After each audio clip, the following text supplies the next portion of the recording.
blessings, my friends. A big congratulations to me. I just had a little son about a week ago, about 9 days ago.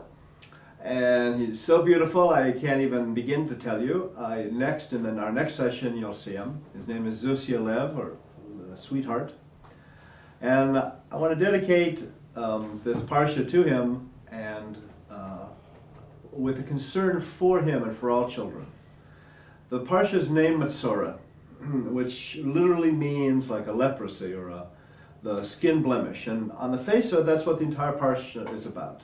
But in fact, in the way of a hologram, as the way of all of the Torah, the entire Parsha is an extended metaphor, according to our tradition, about dealing with the power of speech. How powerful speech is, how powerful it is when we speak to each other, what we hear, what we say.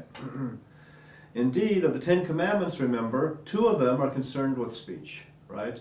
2 of them are concerned with how we speak and what comes out of our mouths. So powerful is the place of speech. It is considered to have the power of mamish, of life and death. It says in Mishlei, Mavis v'chayim b'yad loshen, that life and death are in the hands of the tongue. That is how powerful it is.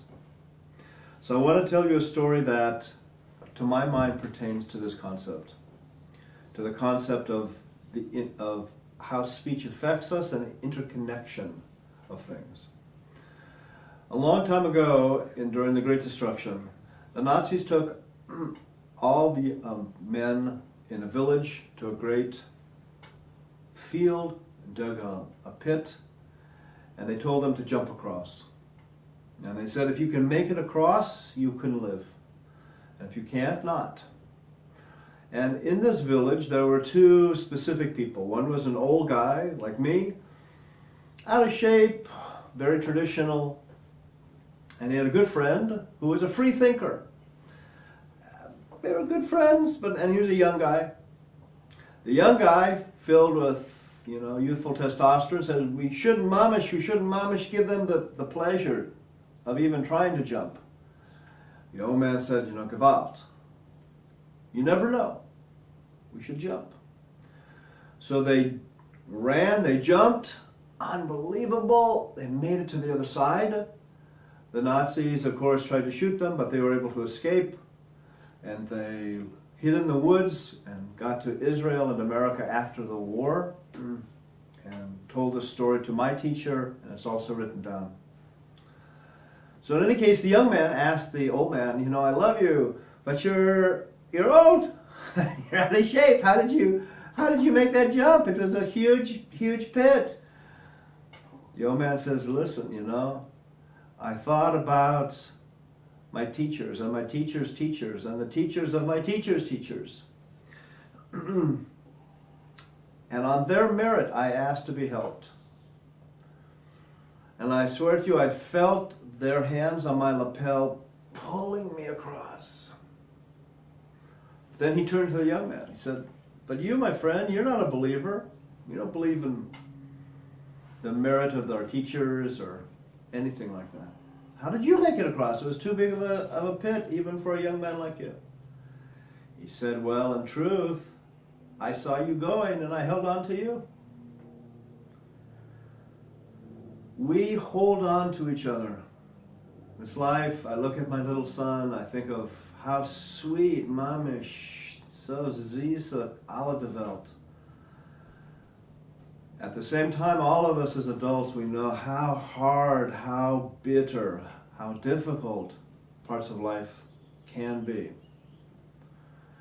And that the way that we are most connected to each other, one to another, is through speech. On how we speak to each other, how we hear what we say to each other. And we have, truly, as it says in Mishlei, life and death are in the tongue, how we speak to each other. One word can give us life, one word can destroy us. So Parsha is saying so deeply that power, in this Parsha, it's not only people that can take on this kind of leprosy, but even inanimate objects like a house. Meaning to say our speech has the power not only to destroy each other, but truly taka to destroy the entire world. So it is asking us again and again on the ability to listen and on the ability to speak in a certain kind of a way.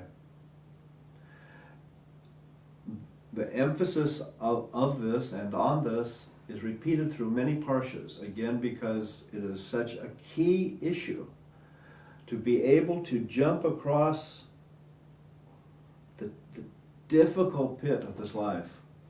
We must hold on to each other. And the best way to do that, the easiest in many ways, the most straightforward, is in how we speak to each other and how we hear each other. And if we can do that by holding on to each other in that kind of a way, we can fly.